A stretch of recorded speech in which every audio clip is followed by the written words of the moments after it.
এমন কোন ধর্ম প্রচারক তো মালদ্বীপে আসে নাই। উনি বলতেছেন আমার জানা মতে মালদ্বীপে এমন কোন পীর বুজুর্গর আবির্ভাব হয় নাই, মালদ্বীপে এমন কোন ইসলামের কোন দায়ী আসে নাই যার দাওয়াতে মালদ্বীপের সমস্ত মানুষ ইসলাম ধর্ম গ্রহণ করেছে। সুতরাং ওনার ইতিহাস ওনার জানাশোনা মতে উনি আশ্চর্যান্বিত হয়ে গেলেন। তাহলে একটা দেশের সমস্ত মানুষগুলো যেখানে কোনো ইসলামের প্রচারক কোনো দায়ী যেখানে পৌঁছায় নাই, যেখানে কোনো অলিয়া উলিয়া জন্ম হয় নাই, যেখানে আল্লাহর পক্ষ থেকে বড় কোনো দায়ী সেখানে দ্বীনের দাওয়াত নিয়ে পৌঁছায় নাই, তাহলে একটা দেশের গোটা মানুষ কি করে সকলে মুসলমান হয়ে যায়? উনি আশ্চর্যান্বিত হয়ে তিনি একজনের কাছে মালদ্বীপের অবস্থা জানতে চাইলেন, যে মালদ্বীপে যেটা মালদ্বীপ বর্তমানে যার আয়তন অনেক কম, আমাদের বাংলাদেশ থেকে যার আয়তন অনেক কম, বাংলাদেশ থেকে অনেক ছোট একটা রাষ্ট্র, দ্বীপের মধ্যে আরব সাগরের মধ্যে দ্বীপ নিয়ে একটা রাষ্ট্র, সেটা হলো মালদ্বীপ। শ্রীলঙ্কার থেকে প্রায় 400 কিলোমিটার দূরে অবস্থিত, যেটা আমাদের দেশ থেকে অনেক নিম্ন জায়গায় নিম্ন অঞ্চলে অবস্থিত, যার আয়তন এতটা সামান্য, কিন্তু সেইখানে সবগুলো মানুষ কি করে ইসলাম ধর্ম গ্রহণ করলো।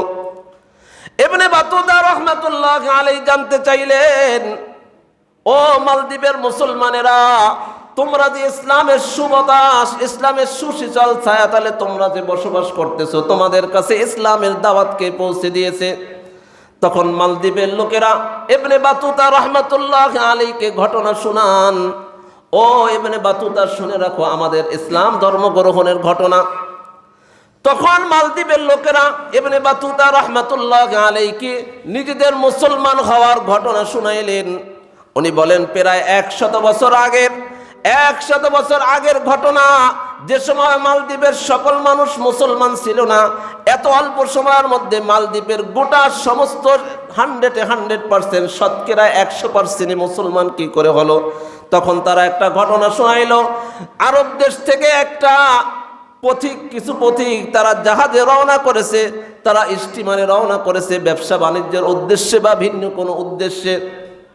তখন তারা যখন গভীর সাগরের মধ্যে অবস্থান করতেছিল, প্রচন্ড ঝড় আর বাতাসের কারণে তাদের নৌযানটা ডুবে গেল। আর ওই নৌযানের মধ্যে একজন যুবক ছিল, যার দাড়ি মুছটা পর্যন্ত এখনো ওঠে নাই। সে ছিল কোরআনের হাফেজ। আল্লাহ তাআলা যে কোনো উপায়ে ওই কোরআনের হাফেজকে আল্লাহ তাআলা সংরক্ষণ করেছিলেন, হেফাজত করেছিলেন।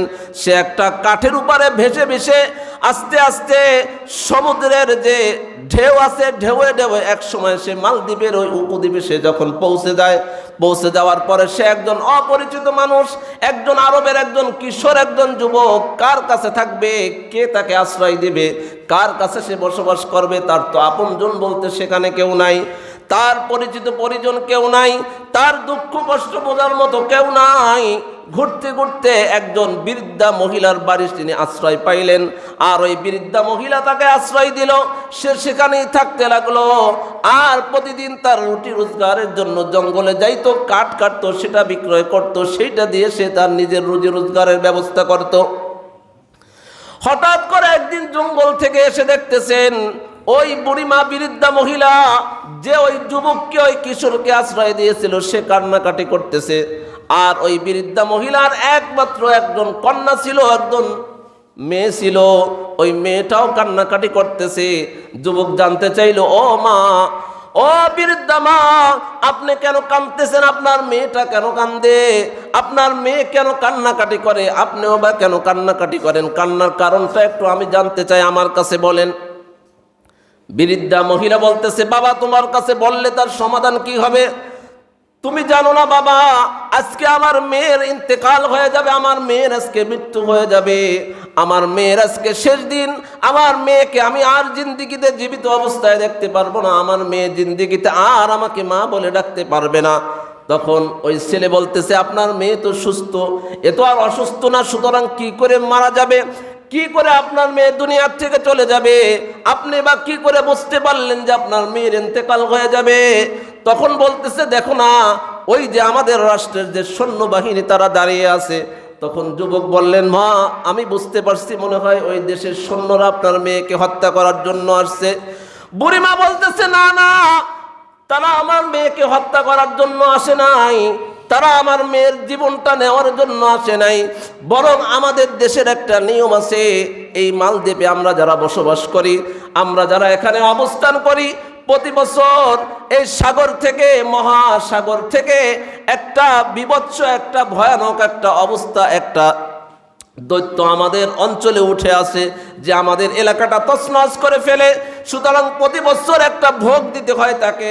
যদি তাকে ভোগ দেওয়া না হয় তাহলে গোটা মালদ্বীপ সে তছনছ করে ফেলে। তার হাত থেকে রক্ষা পাওয়ার জন্য প্রতি বছর একজন কুমারী মেয়েকে, একজন যুবতী মেয়েকে তাকে ভোগ দিতে হয়। আর প্রতি বছর লটারি করা হয়। এই বছর লটারিতে আমার মেয়ের নাম এসেছে, আর আমার মেয়েকে নেওয়ার জন্য ওই রাষ্ট্রের সৈন্যরা চলে এসেছে। যুবক বলতেছে, হ্যাঁ বুড়িমা, এই ব্যাপার নাকি?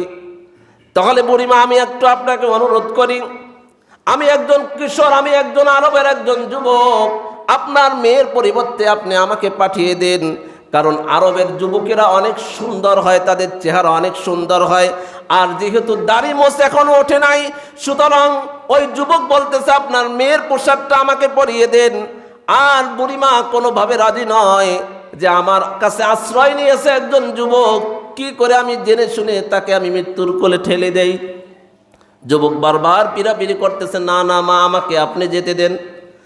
তখন বুড়িমা বাধ্য হয়ে নিজের মেয়ের পোশাক যেগুলো আছে সেটা ওই যুবককে পরিয়ে সৈন্যদের হাতে তুলে দিল। সৈন্যদের হাতে তুলে দেওয়ার পর সৈন্যরা সেই একেবারে সমুদ্র পারে একটা মন্দির আছে, ওই মন্দিরে ওই যুবতী কন্যাকে রেখে আসা হয়। আর ওই সাগর থেকে দৈত্য এসে তার ঘাড় মটকে রক্ত খেয়ে চলে যায়। আর সকালবেলা গিয়ে দেশের সৈন্যরা লাশটা নিয়ে চলে আসে। ঠিক যুবককে সেখানে রেখে আসা হলো। যুবক সেখানে রাত্রে অবস্থান করতেছেন, ঈশান নামাজ সেখানে আদায় করতেছে, খোলা তরবারি নিয়ে বসে আছে, আর কালামে পাকের কোরআনের তেলাওয়াত চালিয়ে যাচ্ছে, কোরআনের তেলাওয়াত চালিয়ে যাচ্ছে। একটা সময় দেখা গেল আর কোনো আওয়াজ পাওয়া যায় না, সব কিছু নিস্তব্ধ হয়ে গেছে, শুধুমাত্র তরঙ্গমালার আওয়াজ ছাড়া আর কোনো কিছুর আওয়াজ নাই। শুধুমাত্র মনে হয় তিনজন ব্যক্তি ব্যতীত আর কোনো কিছু জাগ্রত নাই। তাহলে ওই যুবক আর ওই বৃদ্ধ মহিলা আর ওই মহিলার মেয়ে, যে কন্যা যারকে ভোগ দেওয়ার জন্য রাষ্ট্রের সৈন্যরা যাকে নেওয়ার জন্য আসছিল, এই তিনজন মাত্র শুধু জাগ্রত আছে, আর সবাই ঘুমের কোলে ঢলে পড়েছে। যুবক কোরআনে পাকের তেলাওয়াত করতেছে। রাত যখন আরো গভীর হয়ে যায়, হঠাৎ করে দেখতে পাইল যে সমুদ্রের মাঝখান থেকে কালো একটা কি যেন উঠে আসতেছে। আস্তে আস্তে মন্দিরের দিকে আসে, আর যতদূর পর্যন্ত কোরআনের আওয়াজের তেলাওয়াত যতদূর পর্যন্ত শোনা যায়, ওই জায়গায় এসে দৈত্যটা থেমে গেল। কোরআনে পাকের তেলাওয়াত চলতেছে, আর সামনে অগ্রসর হতে পারে না, ওইখান থেকে চলে গেছে। সকালবেলায় রাষ্ট্রের সৈন্যরা লাশ আনার জন্য গেছে, গিয়ে দেখতেছে আরে আমরা তো একটা মেয়েকে রেখে গেলাম, কিন্তু এখন দেখি এখানে কোনো তো মেয়ে নাই, এখানে তো একজন যুবক, আর আমরা তো লাশ নেওয়ার জন্য এসেছি, এখানে তো কোনো লাশ নাই, এখানে তো একজন জীবিত মানুষ, সুতরাং ঘটনা কি? তখন ওই ছেলের কাছে জিজ্ঞাসা করলো আসলে ঘটনাটা কি। ছেলে যখন তাকে এই ঘটনা বলল, ছেলেকে রাষ্ট্রপ্রধান যে আছে, প্রধানমন্ত্রী, তার কাছে নিয়ে যাওয়া হলো। প্রধানমন্ত্রী জিজ্ঞাসা করলেন, বাবা তুমি ভয় পাও নাই? সে বলতেছে, না না, আমি ভয় পাই নাই। কেন আমি ভয় পাবো? কারণ আমার রব হলেন আল্লাহ, আল্লাযী খালাকাল মাউতা ওয়াল হায়াতা লিয়াবলুয়াকুম আইয়ুকুম আহসানু আমালা। যিনি আমাকে হায়াত দিয়েছেন, মওতের মালিক কে? মওত কার হাতে? কথা বলেন না। যুবক বলতেছে, যিনি আমাকে হায়াত দিয়েছেন, আমার মৃত্যু তার হাতে।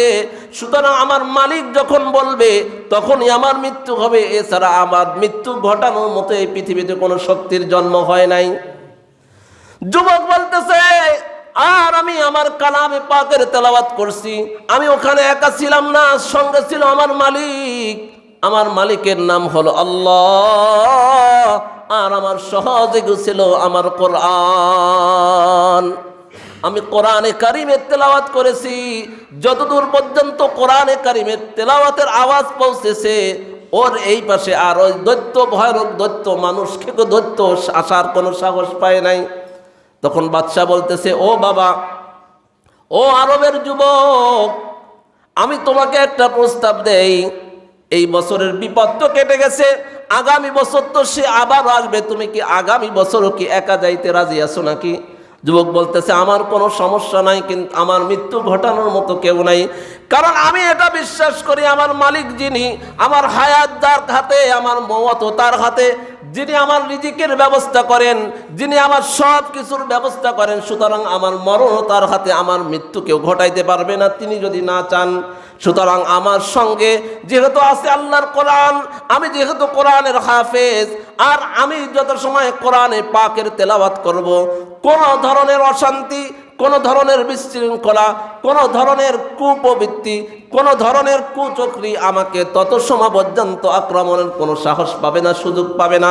সুতরাং আমি রাজি আছি। কেন আমি যেতে পারবো না?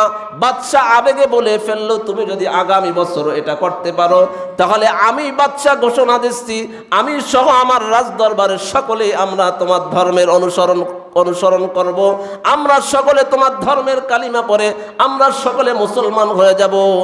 এরপরে একদিন, 2 দিন, 1 মাস, 2 মাস করতে করতে পরবর্তী বছরের সময় চলে আসলো। যুবককে সংবাদ পাঠানো হলো, যুবক আবারও সেখানে গেলেন। এইবারের মতো সেই দৈত্য তো বিদায় হয়েছে, আর সে আসার সাহস পায় নাই। সাথে সাথে ওই একদিনে বাদশা সহ মালদ্বীপের 65,000 মানুষ একদিনে কালেমা পড়ে মুসলমান হয়ে গেল। এরপরে আস্তে আস্তে সংবাদ পৌঁছাইতে গোটা মালদ্বীপের সমস্ত মানুষ ইসলামের ছায়াতলে চলে আসছে, গোটা মালদ্বীপের সকলে ইসলাম ধর্ম গ্রহণ করেছে। তাহলে কোরআন মানুষকে অন্ধকারের পথ থেকে আলোর দিকে পথ দেখাইতে পারে কিনা? কথা বলেন না কেন? কখনো কখনো যদি কোনো পরাশক্তিকে পরাজিত করেও হলেও আলোর পথ দেখানোর প্রয়োজন হয়, কোরআন শেখেরও সেই মহাশক্তিকে পরাজিত করে